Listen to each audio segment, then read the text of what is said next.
It was 1999. I was a frolicking little boy with a whole world in front of him. Little did I recognize my easygoing life was about to be shaken up. My father, whom I had barely known, had just won custody over me. I was ordered to go live with a stranger. I hated it at first. I thought my dad was too strict. He had me join wrestling, which I thought was a joke. My brother and my cousin also joined. I went to my first tournament without a single practice and got pinned by an illegal move. After that, I told my dad I was never going to get pinned again. Practice was extremely hard and I thought I was going to die at first. My dad kept pushing me to be better. He, being an ex-Force Recon Marine, didn't make it any easier. Soon we were both running miles and gas masks through the Colorado heat.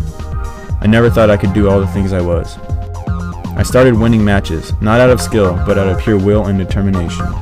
After a couple of months, I loved wrestling with my brother and my friends. One tournament stands out above the rest though. It started out normally and I won all my matches to get to the finals.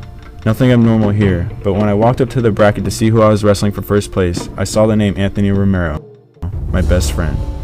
My stomach sank. Not only was he my best friend, he was a state champ. Since we both had the same coaches, we decided to go in without any, something which never happens. Right as the match was about to start, we shook hands and almost laughed while looking at each other. After that, we were no longer friends, we were enemies. We matched each other point for point all the way down to the final period. When the whistle blew to signal the end of the match, we were tied, forcing overtime. I had never been in an overtime match before. I was nervous. Everyone in the tournament was now watching us. We shook hands again and the ref blew the whistle. It was like the Clash of the Titans as they crashed into each other.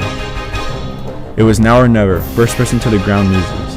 It felt as if I was going down, then I planted my feet and drove forward with all my remaining strength.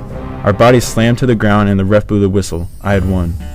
I realized that my life had changed for the better. I was never going to go back to what I was.